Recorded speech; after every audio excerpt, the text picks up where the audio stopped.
आपके साथ माधुरी कश्यप। बिहार विधानसभा चुनाव का पहला चरण 28 अक्टूबर को होना है। ऐसे में सासाराम विधानसभा सीट के सभी प्रत्याशी मतदाताओं को लुभाने का कोई भी कसर छोड़ना नहीं चाहते।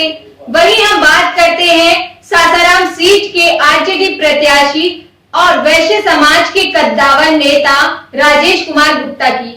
राजेश कुमार गुप्ता सासाराम सीट के विभिन्न क्षेत्रों में गांव-गांव जाकर लोगों से बातचीत कर रहे हैं और वे अपील कर रहे हैं लोगों से कि केवल मुझे 5 साल दें, मैं सासाराम क्षेत्र की हर समस्या को बदल दूंगा। अब देखना ये होगा कि गुप्ता जी चुनाव जीतकर आते हैं तो क्या सच में वे अब समस्याओं का निजात कर पाएंगे। आइए आपको लिए चलते हैं सासाराम से वैश्य व्यापार के लिए ग्राउंड रिपोर्टिंग कर रहे हमारे संवाददाता ज्ञान शंकर के पास। नमस्कार, मैं ज्ञान शंकर, वैश्य व्यापार न्यूज चैनल में आपका स्वागत है। हम पहुंचे हैं पतिया गांव। यहाँ मिली जुली आबादी है, मुसलमानों की भी और वैश्य समाज के लोगों की भी, फॉरवर्ड लोगों की भी यहाँ आबादी है। लेकिन लोगों का यह मानना है कि यहाँ जब से लोग चुनाव जीत के आते हैं, वादे तो बहुत करते हैं लेकिन पूरा नहीं कर पाते हैं। सबसे बड़ी समस्या इस गांव की बेरोजगारी है। बहुत सारे लोग ऐसे हैं जो पढ़े लिखे होने के बावजूद भी उन्हें रोजगार नहीं मिल रही और आज लोग अपने सरकार से, या केंद्र की हो या बिहार को, उनसे ये चाहते हैं कि उनके और उनके बच्चों को रोजगार दिया जाए।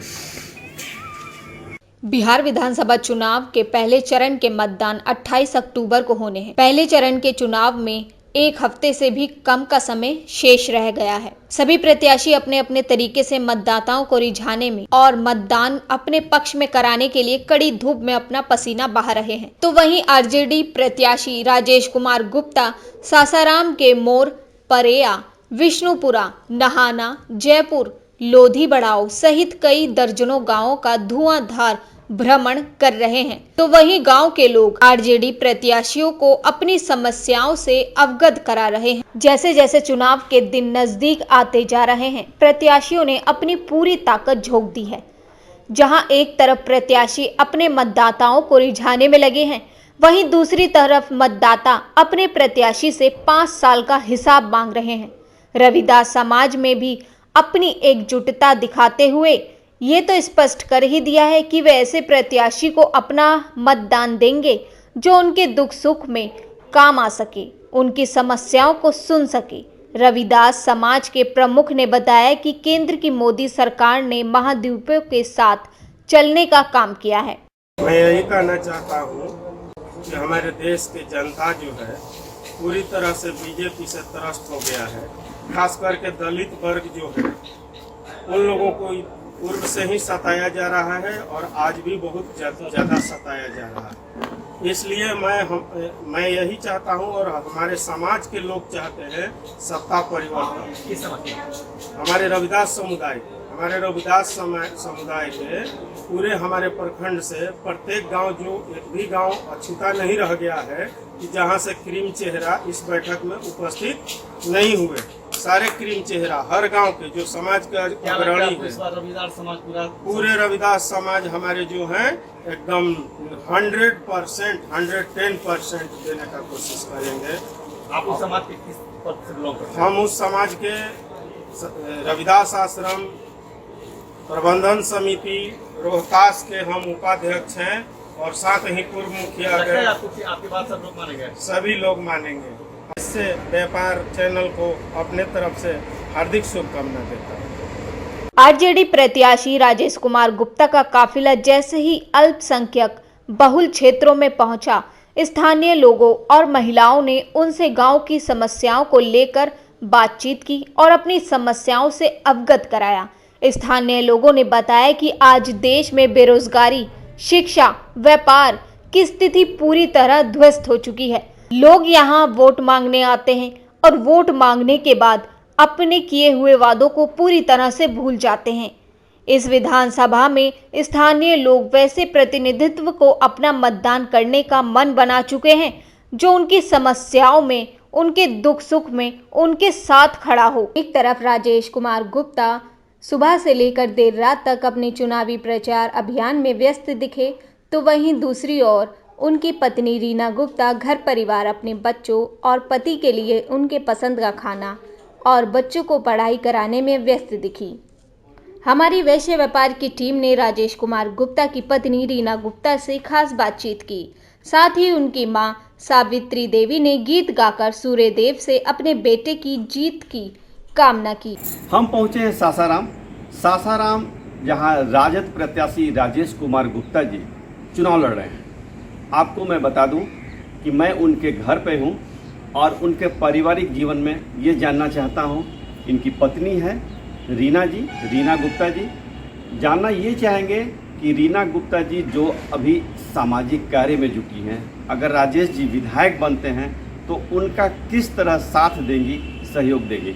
रीना जी, पहले तो मैं आपको अपने चैनल में मुबारकबाद करना चाहता हूं। धन्यवाद। और आप ये बताएं कि आपका दिनचर्या कैसे कैसे शुरू होता है राजेश जी के साथ। मेरी दिनचर्या सुबह उठना, स्नान ध्यान करना, पूजा पाठ, फिर नाश्ता, उसके बाद परिवार में सबके साथ उठना बैठना, बातचीत करना, यही हमारी दिनचर्या है। बच्चों को पढ़ाना लिखाना, यही। आप ये बताएं कि अभी जो बच्चों को पढ़ाते लिखाते हैं या खुद खाना बना के खिला रही हैं, जब राजेश जी विधायक बन जाते हैं तो उनको क्या इसी तरह से आप अपना सहयोग समर्थन देते रहेंगे? हाँ। आपके पास साधन संसाधन भी होगा। हाँ जी, मैं आज भी उन्हें उसी तरह सहयोग दूंगी जिस समय अभी तक बेटी आई हूँ। मैं उनके लिए आज भी अपना समय उसी तरह निकालूंगी। कितनी भी भीड़ में वो जनता जनार्दन की भीड़ में रहें, लेकिन मेरा समय उनके लिए रहेगा। परिवार का समय उनका है और जनता की भीड़ उनकी है, अपनी है।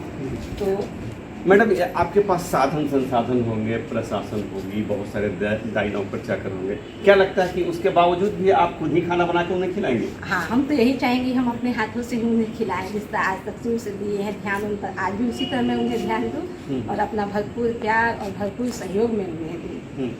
तो आप ये चीज़ ये बताएं कि जैसा कि मैं आपसे जानना चाह रहा हूँ कि भाई इस बात की सूचना आपके मैके में होगा, परिवार के लोगों के बीच होगा, कितना उमंग है, कितना खुशी है और परिवार के लोग, आपके मैके के लोग कितना सहयोग कर रहे हैं इस कार्य के लिए? वो सहयोग, उनके अंदर तो खुशी की उमंग और लहर दौड़ ही रही है। और जिस दिन नॉमिनेशन था उस दिन मेरी पूरी फैमिली यहाँ आई हुई थी नॉमिनेशन के लिए, उसमें सपोर्ट करने के लिए।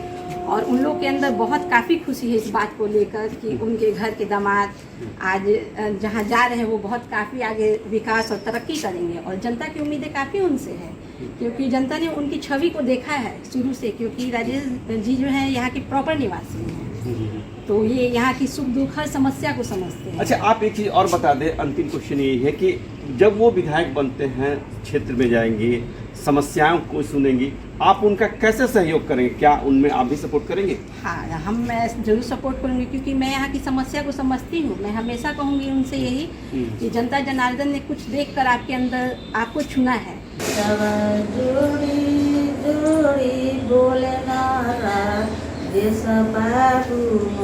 छठी माई से करेला बिनती, छठी माई देलिया सिसवा लंदनिया हो जाऊं जालाना।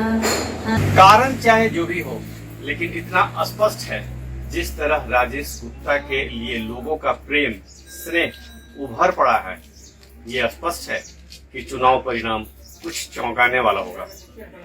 पतिया गांव से वैश्य व्यापार न्यूज चैनल के लिए राजन राज के साथ ज्ञान शंकर। तो देखा आपने, सभी प्रत्याशी जो सासाराम से खड़े हुए हैं वे उन गांवों का भी दौरा कर रहे हैं जहां वे नहीं जाया करते थे, क्योंकि विधानसभा चुनाव आ गया है। अब चुनाव आया है तो लोगों से मतदान के लिए घर घर जाकर डोर टू डोर वे वार्ता कर रहे हैं और कह रहे हैं कि हम उनकी हर समस्या का हल कर देंगे। अब देखना ये होगा कि नेताजी चुनाव जीतने के बाद अपने वादे पूरे करते हैं या नहीं। वैश्य व्यापार न्यूज चैनल से जुड़े रहिए। हम बिहार विधानसभा चुनाव की पल पल की जानकारी आप तक पहुंचाते रहेंगे। अब तक के लिए नमस्कार।